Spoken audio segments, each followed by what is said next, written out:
অ্যামাজনের অজানা উপজাতি ও আধুনিক দুনিয়া থেকে হারিয়ে যাওয়া মানুষের রহস্য। দক্ষিণ আমেরিকার বিশাল ভূখণ্ড জুড়ে বিস্তৃত অ্যামাজন জঙ্গল পৃথিবীর সবুজ ফুসফুস নামে পরিচিত।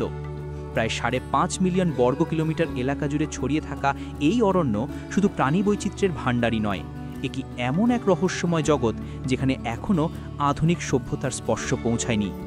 গাছের ছায়ায় লুকিয়ে আছে শত শত অজানা উপজাতি, যাদের জীবনযাত্রা আজও প্রস্তর যুগের মতোই সরল ও প্রাকৃতিক। অ্যামাজনের গহীনে হারিয়ে যাওয়া মানুষদের গল্প। 20 শতকের শুরু থেকে অসংখ্য অভিযাত্রী অ্যামাজনে প্রবেশ করেছেন, কেউ নতুন গাছপালা বা প্রাণী খুঁজতে, কেউ সোনার খনি বা হারানো নগরী অনুসন্ধানে। কিন্তু তাদের অনেকেই আর ফিরে আসেননি। বিখ্যাত অভিযাত্রী পার্সি ফসেট ছিলেন তাঁদেরই একজন। 1925 সালে তিনি জেট নামের এক হারানো প্রাচীন শহরের সন্ধানে অ্যামাজনের জঙ্গলে প্রবেশ করেন। তারপর থেকেই তিনি, তার ছেলে এবং দলের কেউ আর ফিরে আসেননি। ফসেটের হারিয়ে যাওয়া আজও ইতিহাসের এক অমীমাংসিত রহস্য। বছরের পর বছর ধরে নানা গুজব ছড়ায়। কেউ বলে ফসেট কোনো উপজাতির হাতে নিহত হয়েছিলেন, কেউ বলেন তিনি হয়তো সেই রহস্যময় শহরে পৌঁছে গিয়েছিলেন এবং সেখানে থেকে গিয়েছিলেন স্থায়ীভাবে। ফসেটের নিখোঁজ হওয়ার পর আরও অনেক অভিযাত্রী তার খোঁজে গিয়ে নিজেরাই অদৃশ্য হয়ে যান। ফলে অ্যামাজনের গভীরে মানুষের হারিয়ে যাওয়ার এই ধাঁধা আরও গভীর হয়। অদৃশ্য উপজাতির অস্তিত্ব পাওয়া গেছে। আজও ধারণা করা হয় যে অ্যামাজনের গভীরে প্রায় 100টিরও বেশি আনকন্ট্যাক্টেড ট্রাইবস বা অস্পর্শ উপজাতি রয়েছে, যাদের সঙ্গে বাইরের পৃথিবীর কোনো সরাসরি যোগাযোগ নেই।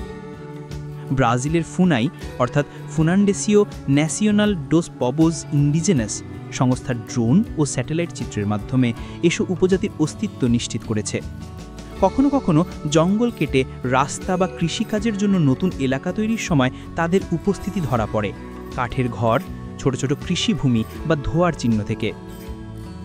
এদের মধ্যে কয়েকটি উপজাতি যেমন মাস্কোপিরো, করুবো এবং পানার বিশ্ববাসীর কৌতূহলের কেন্দ্রবিন্দু। তারা কখনো কখনো দূর থেকে বাইরের লোকদের দেখে তীর ছুঁড়ে সতর্ক করে দেয়, আবার অনেক সময় পুরোপুরি অদৃশ্য হয়ে যায় জঙ্গলের গভীরে।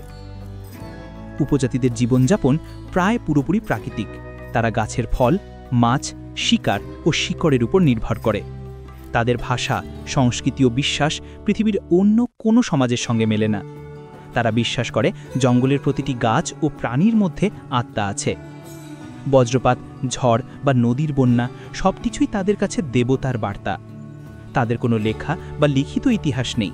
গল্প, গান ও আচার অনুষ্ঠানের মাধ্যমেই তারা প্রজন্মের পর প্রজন্ম জ্ঞান হস্তান্তর করে।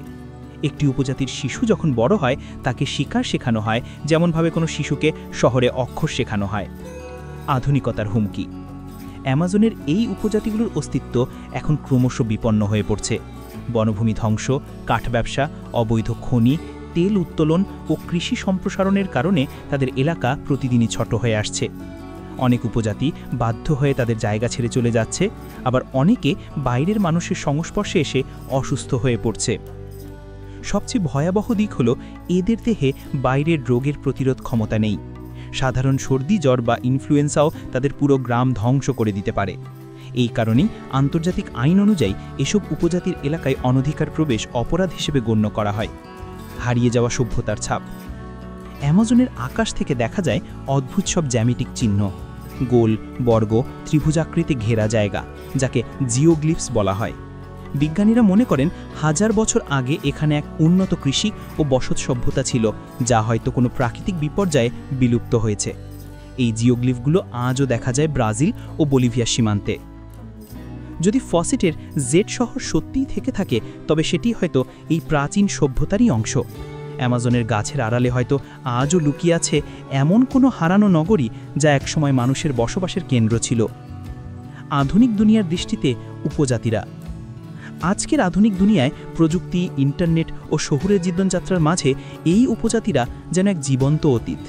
তাদের দেখে আমরা যেন সময়ের এক জানালা দিয়ে প্রাচীন মানব সমাজকে দেখতে পাই, কেমন ছিল মানুষ যখন সভ্যতা, প্রযুক্তি বা রাষ্ট্র ব্যবস্থা কিছুই ছিল না।